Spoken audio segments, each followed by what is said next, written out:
Hello and welcome. Settle in, find a comfortable position, and allow your thoughts to gently drift as we journey back through the mists of time. Tonight, we'll explore a world both familiar and profoundly alien, a place of grand ambition and relentless daily struggle. We'll step into the bustling, vibrant, often harsh reality of ancient Rome, stripping away the grandeur of marble and myth to uncover the lives that truly pulsed beneath. Imagine, if you will, the soft glow of a flickering oil lamp, the distant murmur of voices, the deep, peaceful quiet of a world long past. We're not here to dissect battles or catalogue emperors in a hurried rush. Instead, we're going to slow down, to breathe in the very air of antiquity, and to understand, truly understand, what it might have been like to simply exist in that ancient world.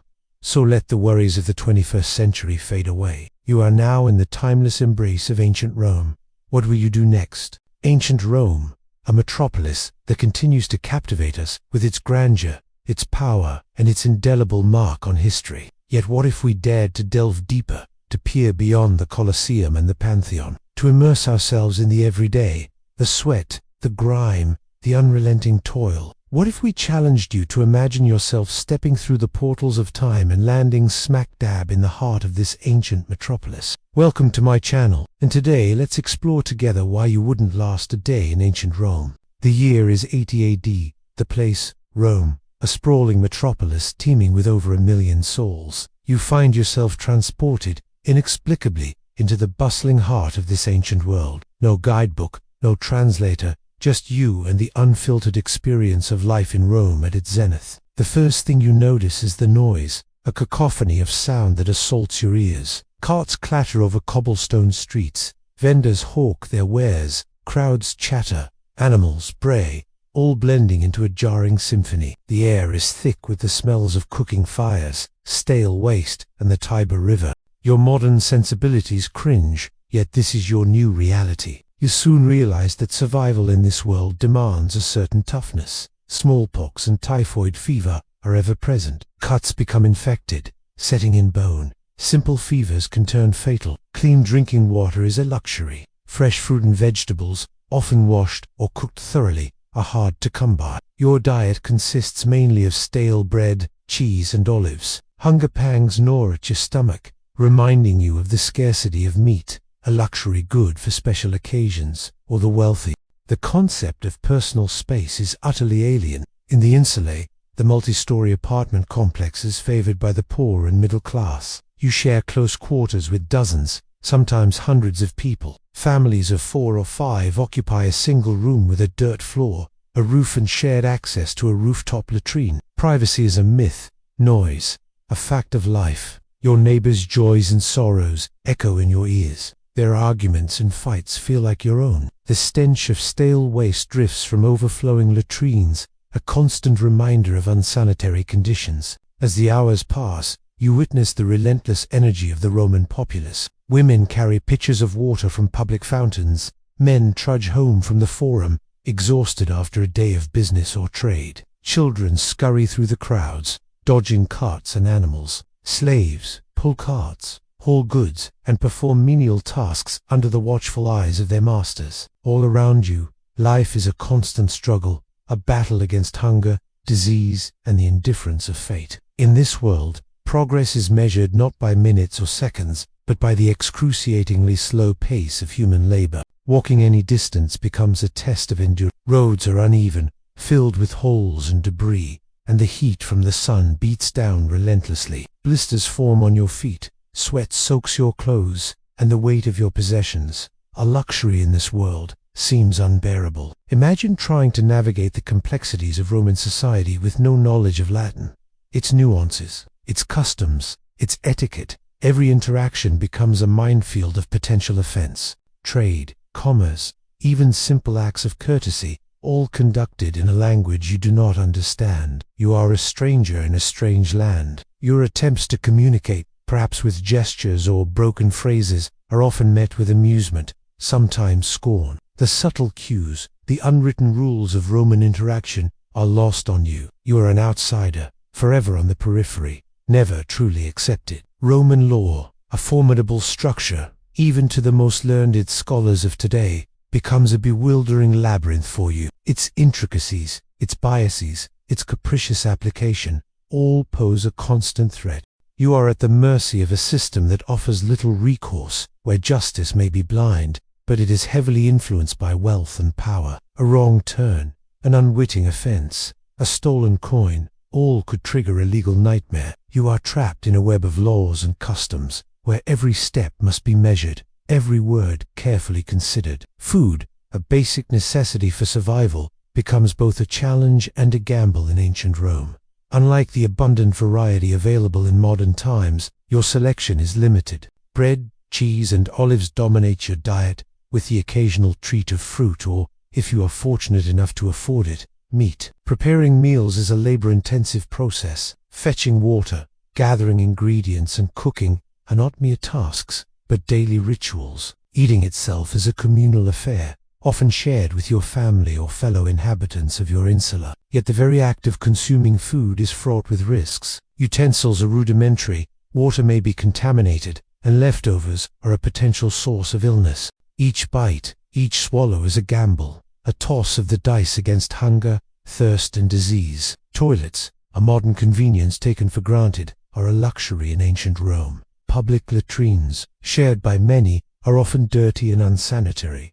Chamber pots emptied from windows pose a constant hazard. Bathing facilities, though available in public baths, are communal and infrequent. Personal hygiene, therefore, becomes a rare indulgence. Frequent washing is impractical, and soap, though known, is not commonly used. The absence of basic sanitation and hygiene practices turns what should be a mundane task into a perilous adventure. Every visit to a public bathroom is a test of nerve, a gamble against infection. Your quest for personal cleanliness becomes a sporadic affair, a luxury enjoyed on rare occasions. Streets, the arteries of any modern city, are a perilous labyrinth in ancient Rome. Paved with uneven stones, they are congested with pedestrians, vendors, and animals. Street lamps offer dim, unreliable illumination, turning darkness into a treacherous companion. Accidents are frequent, tempers flare easily, and escape from danger is a risky proposition. You dodge carts, navigate around obstacles, and sidestep potential confrontations, always mindful of the precarious balance between safety and misadventure. If you have any experience with big cities, you know how loud they can be. The noise pollution alone from traffic and sirens can be deafening. Now imagine adding thousands of years' worth of historical landmarks and monuments to that equation. That's exactly what you'd get if you found yourself transported to the historic center of Rome, Italy. Here, amidst the ancient ruins and iconic landmarks, you wouldn't just be greeted by breathtaking architecture, but also by an auditory assault that would challenge your sanity. Picture yourself standing in the shadow of the Colosseum, the legendary amphitheater that once roared with the cheers of thousands. You're surrounded by tourists, snapping photos and audio guides, chattering in various languages. But then you hear it, the low rumble of traffic, the incessant honk of cars and scooters, the screech of brakes, the clatter of construction, and above it all, the melodic tunes of street vendors trying to sell you gelato or pizza slices. It's a cacophony of modern chaos, layered on top of the echoes of a glorious past. Then you decide to take a stroll down the Via Sacra, one of Rome's oldest streets, now bustling with tourists and vendors. But here, the noise takes on a different dimension. The rumble of the street is punctuated by the high-pitched ring of bicycle bells, the boisterous laughter of groups of friends, the calls of street vendors, and the insistent hum of air conditioners from nearby shops. It's a sensory overload, a clash between the ancient charm of the surroundings and the harsh realities of modern urban life. And let's not forget the charming neighborhood of Trastevere, known for its narrow, cobbled streets and lively atmosphere. Here the noise takes on a more intimate character. The soft murmur of conversations in Italian mingle with the clinking of glasses from outdoor cafes, the laughter of children playing in the piano, the rhythmic crash of pots and pans from a nearby restaurant, and the gentle strumming of a guitarist serenading the evening crowd. It's a picturesque scene, yes, but the continuous hum of activity can be both enchanting and exhausting to the modern ear. Even the Vatican City, the smallest state in the world, and the spiritual heart of Catholicism, is not immune to the din of Rome. St. Peter's Square, with its magnificent basilica and awe-inspiring dome, is also a hub of activity. The square is alive with the murmur of pilgrims and tourists, the chatter of visitors from all corners of the globe, the cawing of birds, and the distant hum of traffic. The tranquility you might expect in a place of worship is often replaced by the steady buzz of humanity. Rome, a city steeped in history, tradition, and culture, is undeniably enchanting. But if you're accustomed to the quieter comforts of a modern metropolis, you'll quickly discover that surviving in this ancient city isn't just about navigating its iconic landmarks and historical sites. It's also about enduring a sensory experience that's both captivating and overwhelming. So next time you plan a trip to Rome, pack not just your camera and your walking shoes, but also your earplugs and your patience. You're in for a journey that will test your tolerance for noise like never before. What do you think? Could you survive a day in ancient Rome? Let us know in the comments below. And don't forget to subscribe for more videos like this.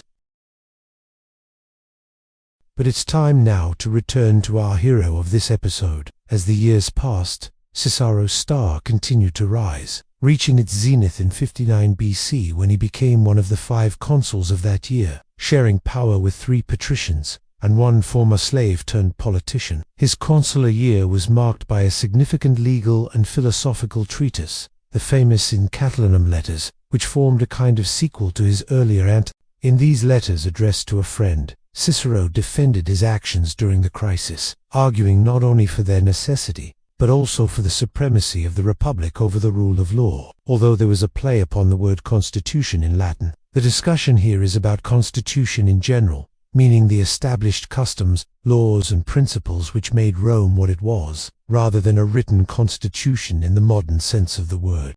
This was not merely a legal defense, it was a master class in rhetoric. Each letter was crafted not just to inform, but to persuade, to defend his honor, and to rally support against those who criticized his handling of the conspiracy. Despite his triumphs, Cicero harbored a deep-seated awareness of the fragility of his position. In a system where power was often acquired through patronage networks built on mutual self-interest, he remained proudly independent. He was aware that his lack of noble birth meant he had no patrons to protect him, so he cultivated allies, not by the exchange of favors, but by the exchange of ideas. He surrounded himself with talented individuals from all walks of Roman life, valuing their abilities more than their lineage. One such individual was Titus Pomponius Atticus, a Roman nobleman who, like Cicero, preferred the pursuits of scholarship to the rough and tumble of Roman politics. Their friendship was based on a shared love of literature, philosophy, and above all, a commitment to the ideals of the Republic.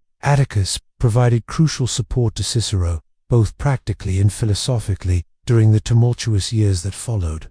Cicero's political career was not a smooth ascent. It was punctuated by setbacks and controversies that tested his resilience and his commitment to his ideals. In 63 BC, he found himself embroiled in a dispute with the equestrian order over taxation policies. He attempted to reform the system, but met with fierce opposition. Later, his decision to prosecute Gaius Phaeus, a corrupt governor of the province of Asia, for his exploitative and abusive rule, ignited a political firestorm. Vars, backed by influential senators, including Cicero's former ally, Marcus Licinius Crassus, launched a vicious smear campaign against Cicero, accusing him of accepting bribes and of pursuing private interests in his public actions. The charges threatened to tarnish Cicero's reputation and undermine his political standing. These trials and tribulations were not merely professional challenges for Cicero. They were existential crises that forced him to confront not just his political enemies, but his own doubts and fears. Amidst these challenges, Atticus stood by Cicero's side, offering not just material aid, but moral support. Their correspondence from this period reveals the depth of their friendship and the weight of the battles they faced. Cicero leaned on Atticus for advice, for comfort, and for perspective. In turn, Atticus, though physically distant, was a constant source of strength for his friend. Their relationship was a testament to the power of true friendship, capable of sustaining one through the darkest days. The accusations hurled against Cicero were not only vicious, but strategically precise, targeting his core beliefs and values. Cicero's response was a masterclass in resilience and statesmanship. He not only defended himself against the charges of corruption, but also elevated the debate to a higher plane, emphasizing the importance of justice and the abuse of power. He knew that his reputation was at stake, and he fought back with the weapons he wielded best. his razor-sharp intellect, and his silver tongue. Through careful argumentation and stirring appeals to the Roman ideal, Cicero turned the tables on his accusers. He exposed the hypocrisy of those who criticized him for accepting fees, when they themselves had done the same. He highlighted the dangers of unchecked power and the corrosive effects of greed and ambition.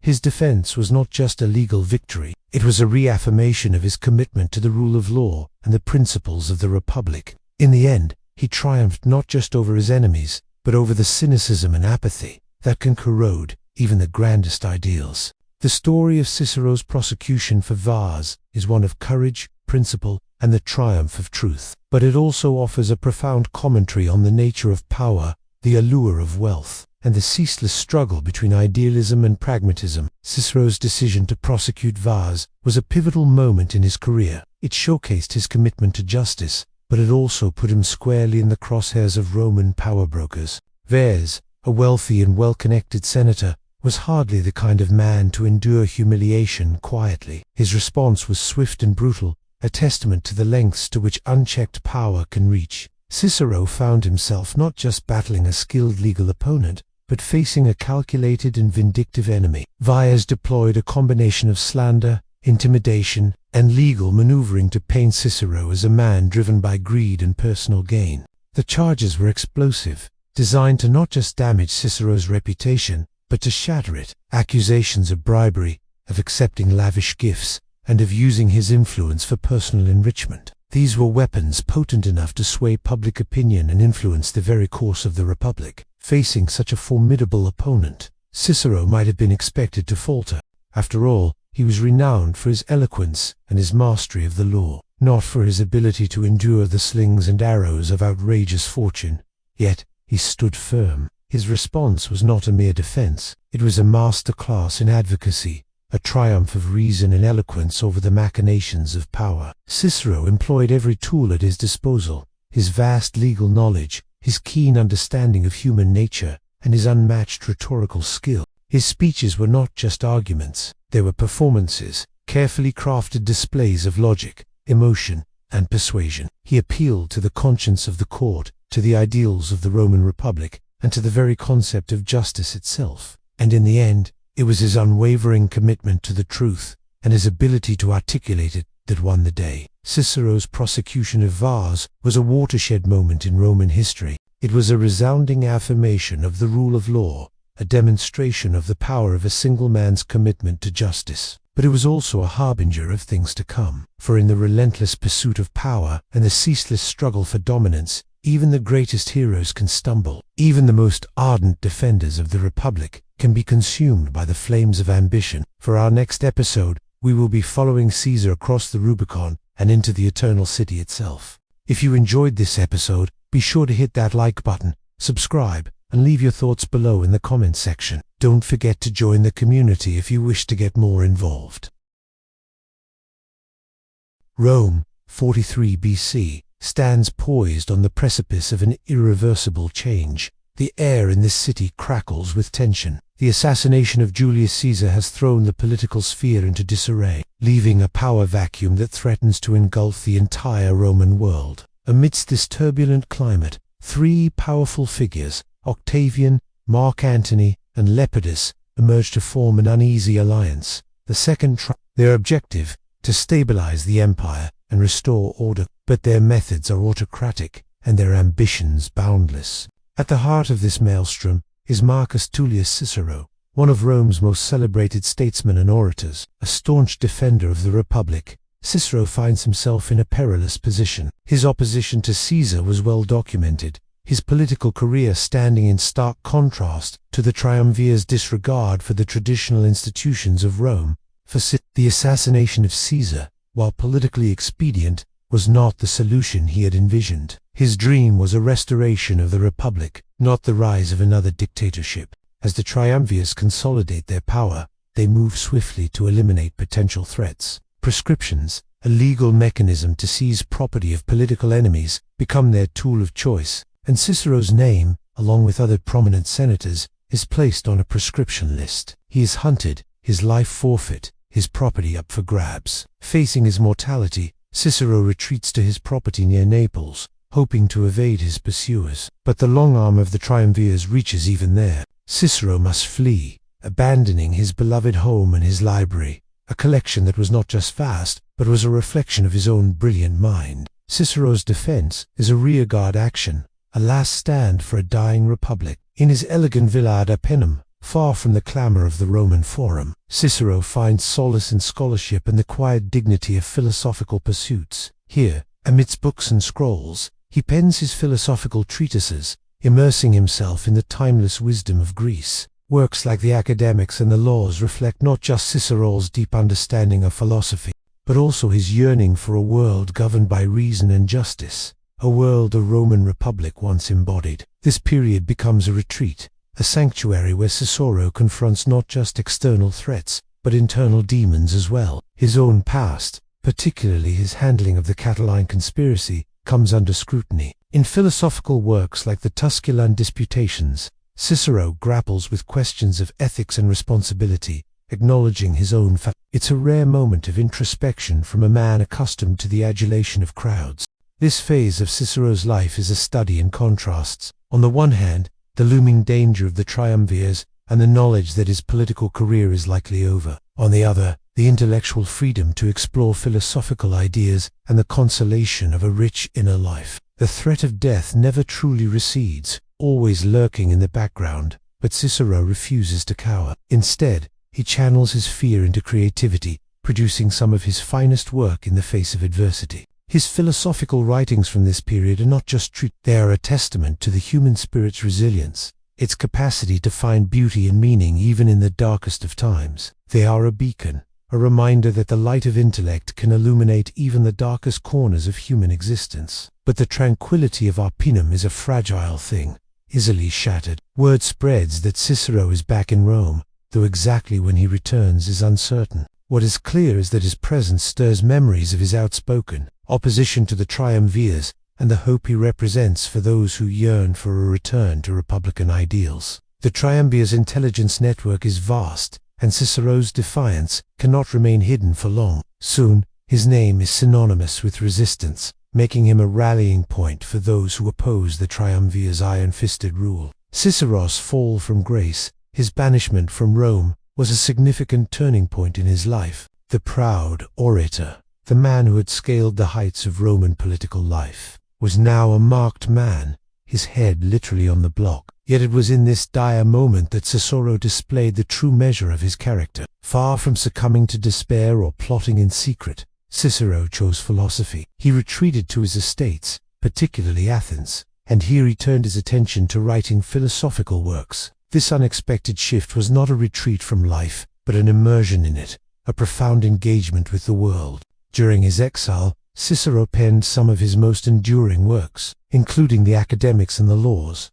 These philosophical treatises were not mere academic exercises. They were a response to his turbulent times, an attempt to understand and navigate the ethical complexities of a changing world. The Academics, for instance, explored the limits of human knowledge, reflecting perhaps Cicero's own struggle to comprehend the twists and turns of Roman politics. The Laws, on the other hand, presented a vision of a just society, a society governed by reason and the pursuit of the common good, a society that stood in stark contrast to the autocratic rule of the triumvirs. Through these works, Cicero grappled with fundamental questions about ethics, justice, and the nature of a civilized society. He delved into topics such as the role of education, the foundations of law, and the purpose of government, all while living under the shadow of his own precarious existence. Cicero's philosophical musings were not confined to the ivory tower. They were a lifeline to those who shared his ideals, a testament to the enduring power of philosophy in the face of tyranny. His words resonated with anyone who yearned for a return to the principles upon which Rome was founded. In his philosophical works, Cicero found not just an outlet for his thoughts,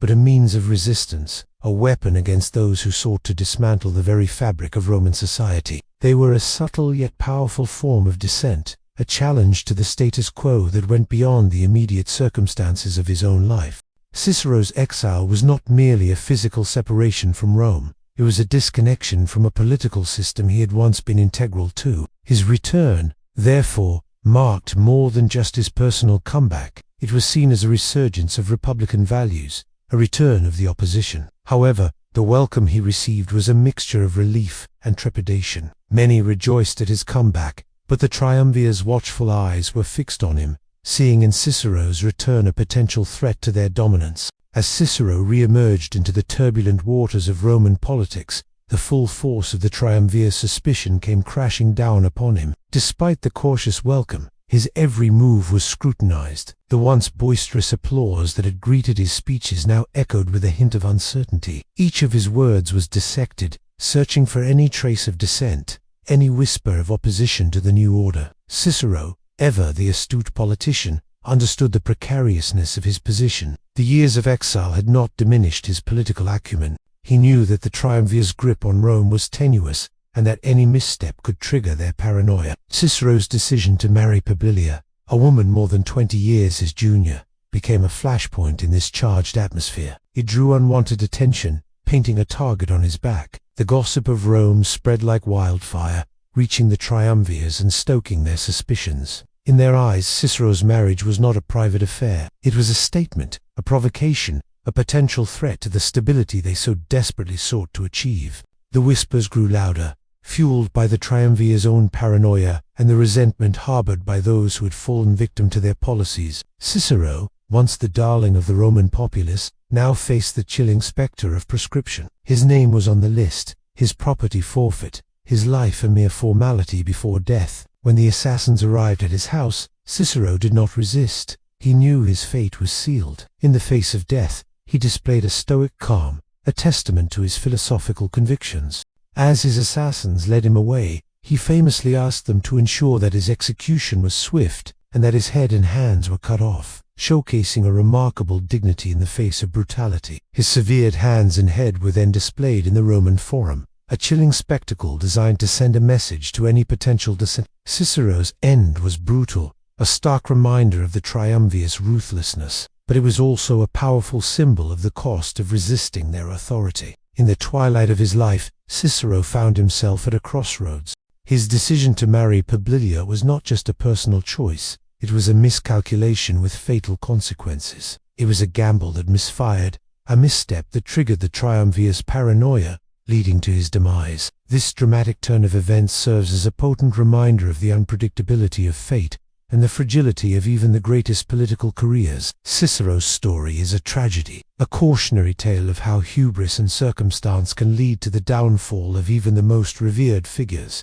His decision to marry Publilia, while understandable in the context of his personal life, proved to be the catalyst for his undoing. It was a choice that ignited the triumvir's suspicions, leading them to see him as a threat rather than an ally. This tragic miscalculation culminated in Cicero's proscription, his violent removal from the political stage. Cicero's fate serves as a warning to those who wield power, reminding them of the perils of unchecked ambition and the corrosive effects of paranoia. It also offers a lesson in humility, demonstrating how even the brightest minds can fall prey to the machinations of fate. In the annals of history, few figures have fallen as dramatically as Cicero. His execution, a brutal spectacle meant to intimidate Rome's elite, showcased the triumvir's raw power and their willingness to use it ruthlessly. The display of his severed head and hands in the Roman Forum was not just a warning to other potential it was a public execution of not just a man, but of an ideal, the ideal of republicanism.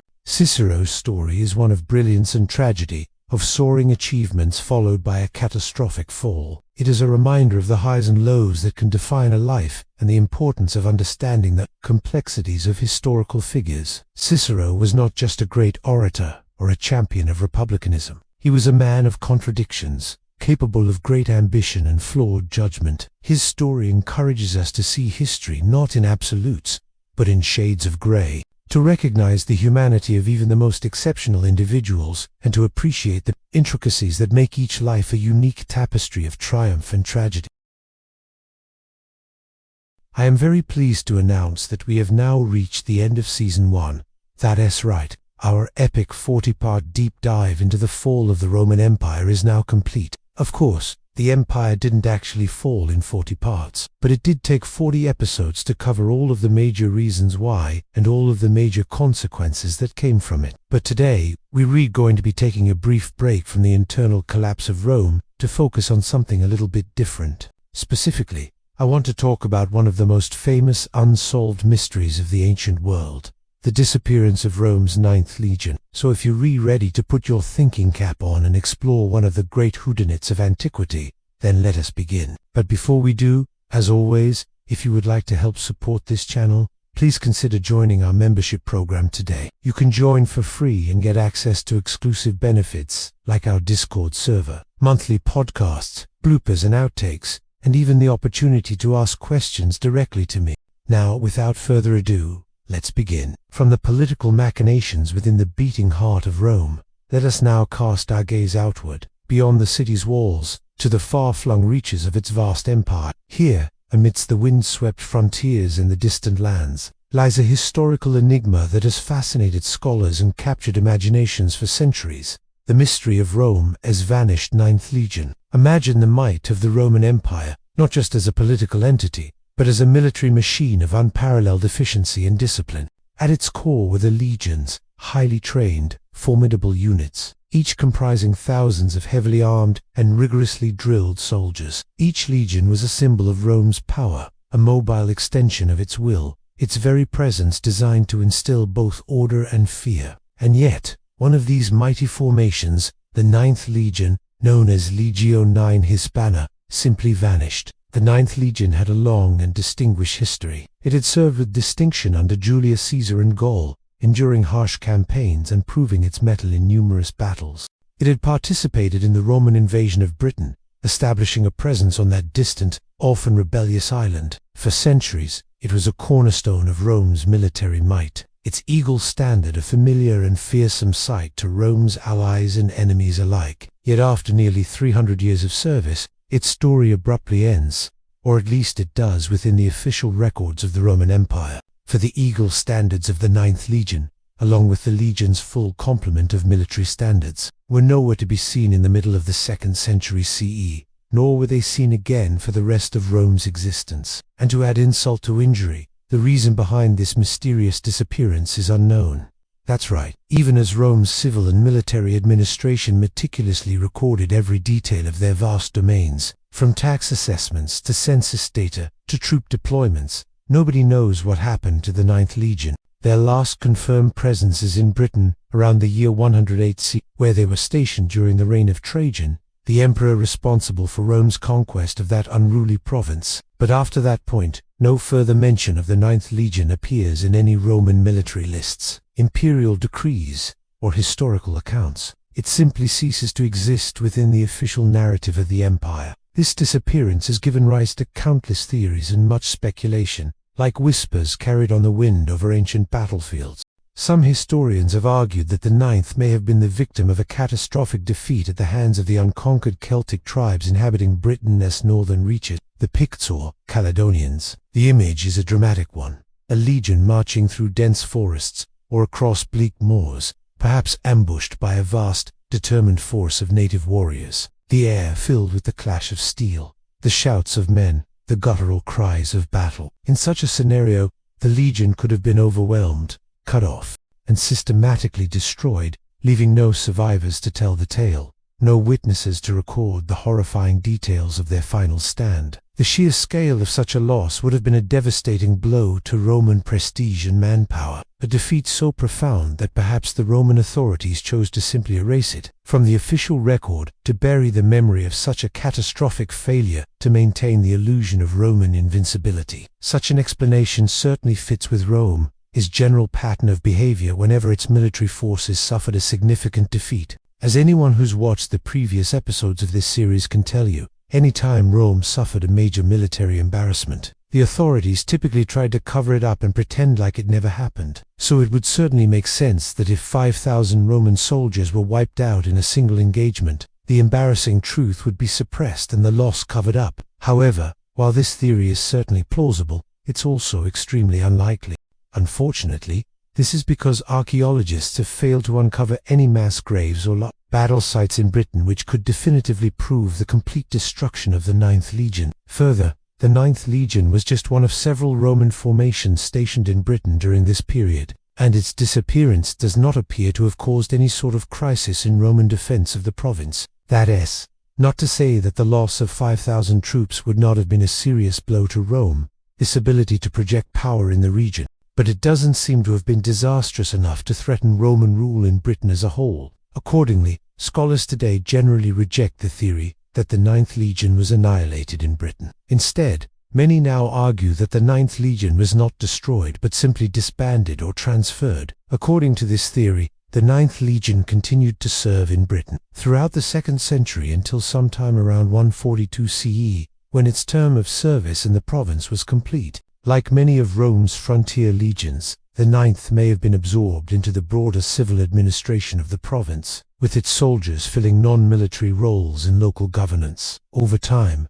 the distinct military identity of the Ninth Legion would have faded, disappearing into the broader ranks of Rome's auxiliary forces. In this scenario, there was no dramatic last stand, only a slow administrative a quiet fading into the immense bureaucratic machinery of the Roman military. What's more, according to this theory, the disappearance of the Ninth Legion's eagles is easily explained. Eagles were sometimes lost during battle, captured by enemy forces, or simply misplaced or discarded over time as a unit was absorbed into a larger formation. In fact, lost or captured eagles were often paraded in triumph through enemy territory to demonstrate a military victory. So it is entirely possible that the eagles of the Ninth Legion were captured during one of their battles in Britain and are now sitting in a museum somewhere in the Middle East. Now, while this theory certainly makes a lot of sense, unfortunately, it too is unlikely to ever be proven true. The simple truth is that we have no idea what happened to the Ninth Legion. It's possible that they were wiped out in a single battle, that they were worn down and depleted over decades of campaigning and were eventually disbanded, or that they were simply lost to history as their records were destroyed during one of Rome's many crises. The sad reality is that we may never know for sure. Well, that about wraps things up for this special bonus episode. A quick recap: the Ninth Legion disappeared. Nobody knows exactly how or why. There are some possibilities, but we may never really know, and I think that's fitting in a lot of ways. The Romans built an empire that stretched from Spain to Mesopotamia, from North Africa to Britain. They conquered and administered millions of square miles of territory. But even with all of their incredible technology and advanced bureaucracy, they still couldn't keep track of everything. And ultimately, that's part of what made them so human. The Romans weren't perfect. They weren't all, and sometimes, despite their best efforts, things just got lost in the shuffle. Before we go, as always, if you would like to help support this channel, please consider joining our membership program today. You can join for free and get access to exclusive benefits like our Discord server, monthly podcast, bloopers and outtakes, and even the opportunity to ask questions directly to me. Also, if you haven't already subscribed, please do. And if you enjoyed this video, please hit the like button. Finally, if you want to watch more content like this, check out my other content. Thank you so much for watching. I'll see you next time. The Feast of the Unknown God. Rome's response to the unknown god in the Athenian Acropolis. How did they respond? Did they build a temple to the god? No, they built an entire mall. Rome, being Rome, the heart of ancient Rome, pulsed with the energy of thousands, perhaps millions of people going about their daily lives. But there existed within this bustling city another Rome, a world apart from the clamor and grime, a realm of marble palaces, intimate dinners and baths heated by slaves. Welcome to the secret lives of Rome's. Join me as we explore how these elites really lived. Our first stop is a leisurely stroll through the atrium of an average patrician's home, a place very different from the cramped insulae of the plebea. The atrium was the soul of the house, a large open space flooded with light from an open roof. Imagine climbing out of bed in the morning, stretching and making your way to the peristyle, a colonnaded courtyard that surrounded the atrium. Your first view, instead of the drab walls of an insula, would be a garden, perhaps with a fountain or a fish pond. Slaves would already be tending to the plants, and you might greet them with a nod or a word as you make your way to the palestra, the Roman equivalent of a gym. Here, instead of pumping iron, you'd engage in athletics favored by the Romans: wrestling, discus throwing, or javelin practice. A slave would pour wine for you after your workout. In a world without Gatorade, wine mixed with water was the drink of choice for both the rich and poor, and for the elite, it was often mixed with honey for a little sweetness. After a quick breakfast, which might consist of bread dipped in wine or porridge, it's time for the real business of the day. You leave the house, take your seat in a litter or on a chariot drawn by 4 horses, and head to the forum. Here, surrounded by temples and public buildings, you are entering the center of Roman public life. As a male patrician, you would participate in Roman politics, voting in elections, serving on juries and holding public office, a system that helped maintain social order and channel the energies of the elite into civic endeavors. Lunch is a simple affair, just bread and cheese or perhaps some fruit. After all, the true feast will come at dinner. In the afternoon, you attend to your business affairs, collecting rents from your properties or overseeing the activities of your slaves. Perhaps you own vineyards or olive groves outside the city. If you're a wealthy merchant, your interests might extend to shipping or mining. Life as a Roman patrician was rarely dull. As evening approaches, you repair to the baths. These grand establishments were not just places for cleansing, but social hubs and centers of business activity. In the steamy hot rooms, you'll rub yourself with oil and scrape it off, removing dirt and dead skin. Later, as you relax in the frigidarium, the cold plunge, you might engage in conversation with friends or business associates. Some baths had elaborate heating systems, allowing patrons to alternate between hot, cold, and warm rooms, a kind of ancient health spa. After the baths, you dress in fine clothes, perhaps a toga, and prepare for dinner. The cena, or dinner, was the main meal of the day for the Romans, and for the patricians, it was a sumptuous affair. You enter the dining room, or triclinium, and take your place on a couch with 2 others. Each couch could seat 8 to 12 people. Slaves adjust your pillows and cover you with a heavy blanket. Then the feast begins. Courses of food arrive on silver platters, each more delectable than the last. You eat with a knife and fork, but mostly use your fingers. The menu might feature roasted goose, figs, nuts and wine. You engage in lively conversation, reciting poetry or discussing philosophy. Dinner lasted for hours, ending with the arrival of dessert, such as dried fruit or pastries. But the patrician lifestyle was not all feasts and relaxation. Theirs was a life of intricate social rules, political intrigue, and the constant pressure of maintaining their social standing. Rome's elite adhered to a strict set of customs and traditions that defined their interactions with society. To understand their lifestyle, it's essential to know that these weren't just extravagant dinners and chariot rides. The lives of Rome, as patricians, were deeply intertwined with a rigid code of conduct and traditions that dictated every aspect of their existence. First and foremost, the Romans placed a premium on cultivating an image of piety and respect for tradition. This wasn't merely lip service, it was an integral part of their social standing. For instance, correctly performing the rituals of sacrifice was not just a religious duty, but a demonstration of their mastery over complex religious laws. Similarly, upholding the dignity of their family name through honorable conduct was of paramount importance. This was not just about individual behavior, but about preventing any scandal that could bring shame upon their lineage. Within their homes, the patricians followed a strict regimen of domestic rituals. The way they welcomed guests, the offerings they made to household gods, and even the layout of their houses reflected deep-rooted traditions. The atrium, for example, with its connection to the sky, was not just a design choice, but a symbolic link to the heavens, emphasizing their place within the cosmos. This deep-seated reverence for tradition extended to their attire, the way they conversed, and even the types of food they consumed. Each detail was a silent testament to their adherence to custom. But this lifestyle came with its own set of challenges. With so many traditions to uphold, the patricians constantly walked a tightrope between honoring the past and adapting to the changing times. Moreover, this emphasis on tradition often led to resistance towards change. As Rome grew and evolved, the strictures of custom sometimes stood in the way of progress, creating internal conflicts within the elite. Furthermore, the sheer weight of these traditions meant that the younger generation often felt burdened by expectations. The constant pressure to live up to ancestral standards could be overwhelming, leading to tensions within families and a sense of living under the shadow of the past. Now let's talk about one of the most important parts of a patrician's life: their meals. Meals were more than just a means of sustenance. They were carefully orchestrated affairs that showcased the wealth, status, and cultural refinement of the host. Each dish, each ingredient, and each course was a statement, a silent testament to the resources and connections the host commanded. The Roman diet was legendary for its richness and variety. While common folk might have relied on simple grains and vegetables, the patricians indulged in a symphony of flavors and textures. Exotic birds, roasted or grilled to perfection, were a staple of their meals. Dishes featuring seafood imported from distant shores were commonplace, as were meats cooked in rich sauces and accompanied by luxurious side dishes. The preparation of these meals was a blend of practicality and artistry. While Roman cuisine was known for its hearty nature, it was also celebrated for its visual appeal.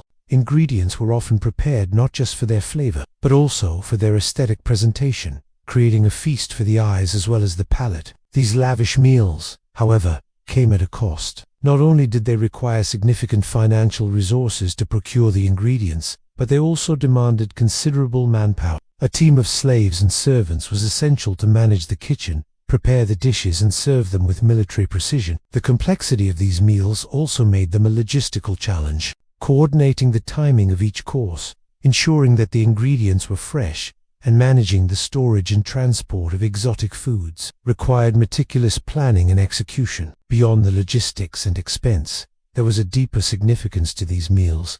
They were a tool for displaying wealth and power. Each guest at a Roman banquet was aware that they were experiencing not just a culinary delight, but a showcase of their host's status. This added a layer of pressure to the preparation and consumption of these meals, as the hosts were constantly striving to outdo themselves and their rivals in a silent competition of They were a setting where business deals were struck, political alliances were formed, and social standing was subtly asserted. This dual role of the meals, both as a display of wealth and as a tool for social maneuvering, added a layer of complexity to the culinary artistry. So what did a typical Roman meal look like? Let's imagine ourselves seated at a banquet in a wealthy Roman home. The first courses arrive, appetizers featuring delicacies like stuffed dormice or oysters brought in from the coast. These are followed by larger dishes of roasted meat or seafood, presented with artistic flair. Vegetables and fruits play a part, too, adding color and freshness to the feast.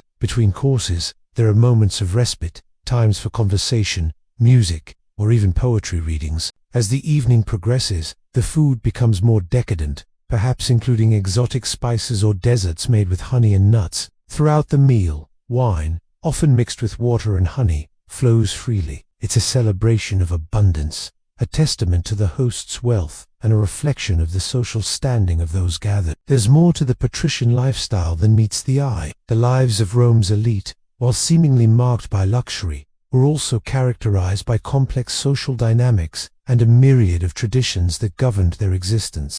To truly appreciate their lifestyle, we must look beyond the image of opulence and delve into the intricacies of their world. Join me next time as we continue to explore the fascinating lives of Rome's elite. See you soon.